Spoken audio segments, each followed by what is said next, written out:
All this week, our guests are walking in the same direction. March along with this morning's guest. Coming up next on Carolina People.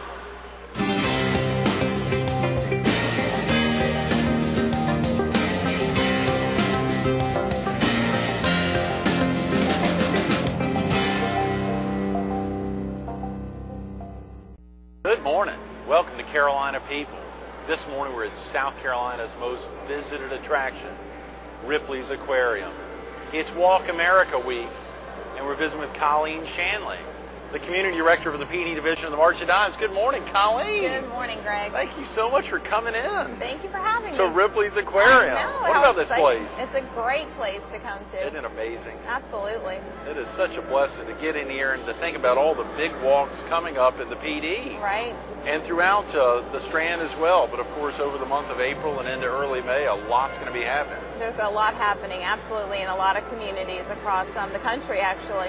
Is that right? Absolutely. We'll have over 1,100 walks during the month of April and May. You are kidding, Yes. Coleen. How exciting. A lot of walking going on. Very busy. Good for health and good for babies. Absolutely.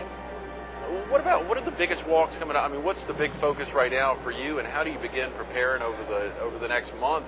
I guess you've been preparing all year long. Actually, we do. We actually prepare as soon as the walk finishes, we start again. But really, we kicked off probably towards the end of January, and the people have been campaigning since then, and just really excited in all the communities that we do. The PD Division does 5 spring walks. Okay. And I do 3 of those walks in smaller communities, Loris, Lake City, and Dillon County.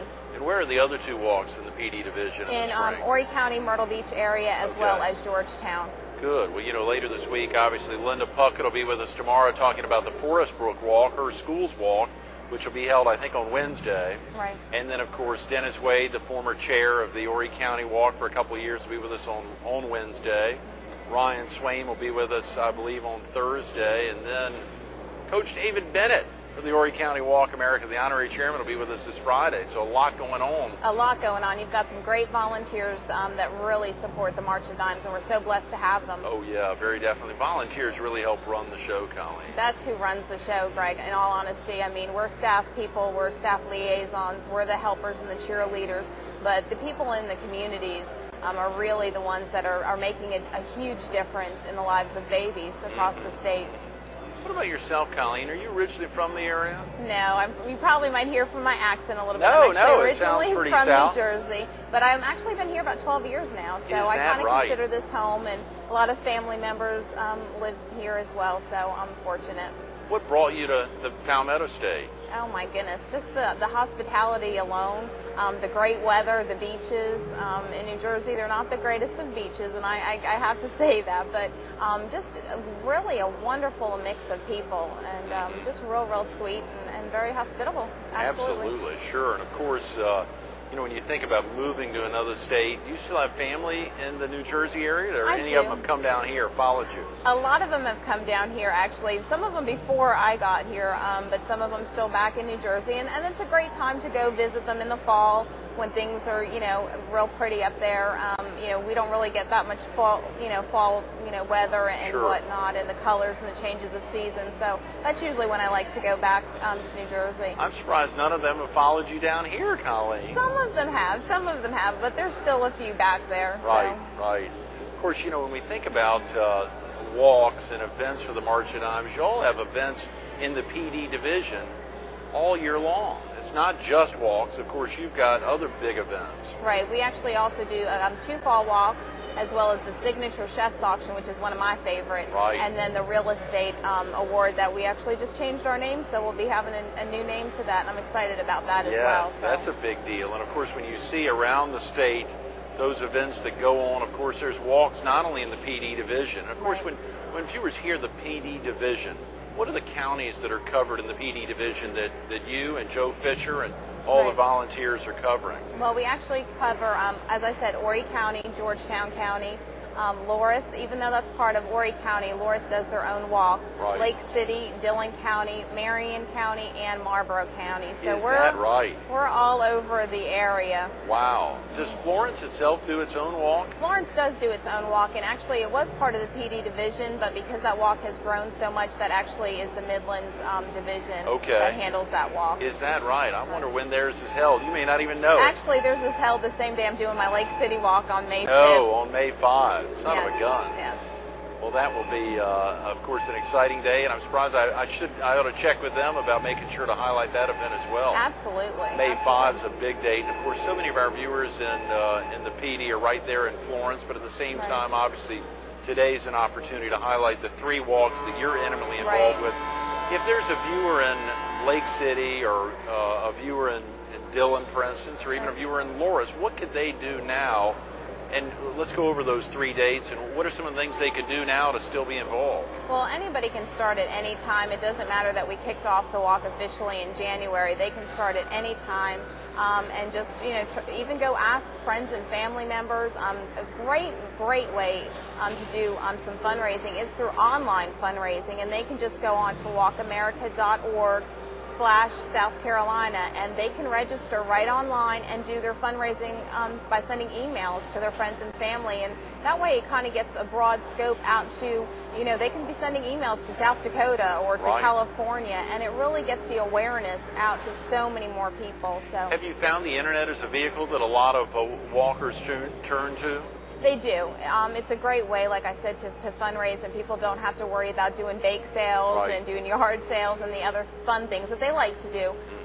You can do it right from home, and maybe they can have if they have a 15-minute break at work, they may send out a few emails then. And the great thing is like I said, it gets to other people, and they can have them forward it to their friends and family, and so many more people will get involved and know the awareness. That's great. Speaking of the internet, oftentimes so many folks just take advantage of the telephone, and that's a good opportunity to highlight what's the best number if a viewer needs to get off to work now or out to school. What's the best number for someone to call to learn more about the 3 upcoming walks that you're particularly involved in, Coleen? The PD division is 843-488-3463. Okay, yeah, I know a lot of folks can remember it. I know I remember it, the 488 DIME. Right, exactly. D-I-M-E, which is great. It's tough for folks to forget the March of Dimes. And for viewers who aren't familiar with the March of Dimes, what's the background for the organization, Coleen? How did it get started? Well, actually, the organization started in 1938. President Franklin Delano Roosevelt was stricken with polio, and because it was debilitating so many hundreds of thousands of children and adults as well, he decided to start the organization, and so people just started collecting money and sending dimes into the White House, and that's how we got our name. And from that time until 1955, the Salk vaccine was actually able to help eradicate polio in the United States. Right. And then from that time on, there were still so many things, Greg, debilitating children and babies. And so the mission is to improve the health of babies by preventing birth defects, premature birth, and infant mortality. And actually that premature birth actually just came in a couple of years ago. Really? Because it's a national health crisis now. Is that a big crisis, Coleen? It absolutely is. There are, in just South Carolina alone, every day 24 babies are born prematurely. Oh, come on. Absolutely, 24. And prematurity is defined, I know obviously when we were out at Redline Power Sports not long ago, Holly Hayes was with us. Is there a basic definition of prematurity? I think she may have talked about earlier than 31 weeks or 32 weeks, or is it even further along in the pregnancy than that? Well, a full-term healthy baby is actually 40 weeks gestation. Right. Anything less than 37 weeks is considered a premature birth. Is that right? Mm-hmm. Yes, it's not definition by birth weight. There is low birth weight as well, but most of these babies are born, Greg, so small and too soon. 1 pound. There's actually nationally a story where Amelia Taylor down in Florida was born weighing 10 ounces. Oh, come on. 10 ounces and survived. 10 ounces and did survive. And we hope that there's no complications, that she has to deal with, later down in life. But, some of these babies don't get to go home. Some of them stay in the neonatal intensive care units for many months. And the roller coaster ride is basically how the families define what they're feeling during this time. What is causing the prematurity? What is causing that in births in women? I wish I could tell you, in all honesty. I mean, in half the cases, we don't know why. Yes, there are some things in the way of smoking, in the way of multiple births, and alcohol or drug related. But in half the cases, we just don't know why. I mean, in so many cases, I keep hearing throughout the communities that I work in is that mom did everything right, had the best prenatal care, and still the baby came too soon and too small. So we're still trying to find the answers, and that's why it's so important. But as I said, every year, the statistics have gone up. In the past 3 years that I've worked for the organization, almost 15%. Is that right? Yes. 15% in the last how many years? 3 years. Is that right? Yes. Coleen, that's terrible. It is terrible. It is terrible. And until we find the answers, anybody's baby could be next. That is tragic. We could almost end the interview on that because that's such a big deal. But that highlights the importance of really making sure to get out the walkers. Now, if you live in Dillon, can you come over for the Lake City Walk? Is it open to the public? Are there incentives? If you live in Horry County, can you travel to Dillon for the walk? Are there... We open the walk up to anybody who wants to come from wherever they want to come from, but I don't know if they'll want to really drive from Horry County to Dillon. Sure. But, in I Dillon think about County, that only because of dates. If someone can't walk on the 21st of April in, Loris, right, then they may want to go to the Lake City Walk on the 28th. They're walking the Horry County Walk here on the 28th. Right. Well, that's the great thing about Loris and Myrtle Beach. They're walking, actually, Loris is walking a week ahead of the Myrtle Beach Walk, the Horry County Walk. So, absolutely, we would welcome them in Loris, absolutely. That's right. And from wherever they want to come to just participate. The walk itself is our celebration. Yes. It's our celebration for all the teams and the individuals that are out there raising money so that we can get the research done and find out why this is happening in the country. Research dollars are critical. What is the percentage of dollars that are applied towards research? Do you have any idea, Coleen? Actually, I'm really proud to say and work with an organization, especially the South Carolina chapter, because we really utilize the dollars in the way that they should be, and that's towards the mission. 95% of the money is put towards the mission, towards research. 95%? 95%, Craig. That's a very lean operation. Absolutely. No wonder it's just you and Joe Fisher traveling 10 counties. That's exactly right. That's exactly right. And everything at the walks that you see, from the food to the door prizes and to all different kinds of parts of it, are donated. Wow. I mean, we're on a free, donated. And that's so important. And that's why I said I'm just really proud to work for this chapter, because they really put the money where it should be. Right. We have too many questions unanswered, and we really need to find out why. That is critical, Coleen. Let's talk about the 3 walks themselves. We've only got about 10 minutes. Let's highlight those 3 walks and what viewers could do today, March 26th, to still be involved in the events. Well, I'm really proud to be working with these communities for the past 2 to 3 years. Loris's Walk is going to be on April 21st, which is Saturday. It's going to be at the Loris Extended Care Facility. We'll start the registration at 9:30 and we start walking at 10.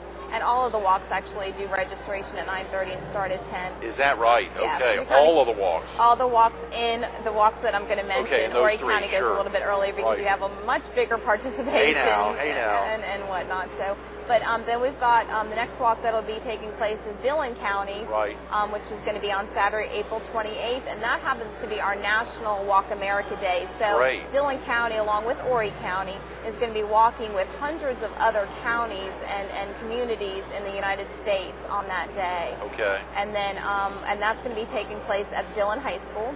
And then on Saturday, May 5th, I'll be in Lake City with hundreds of volunteers and participants at Lions Park.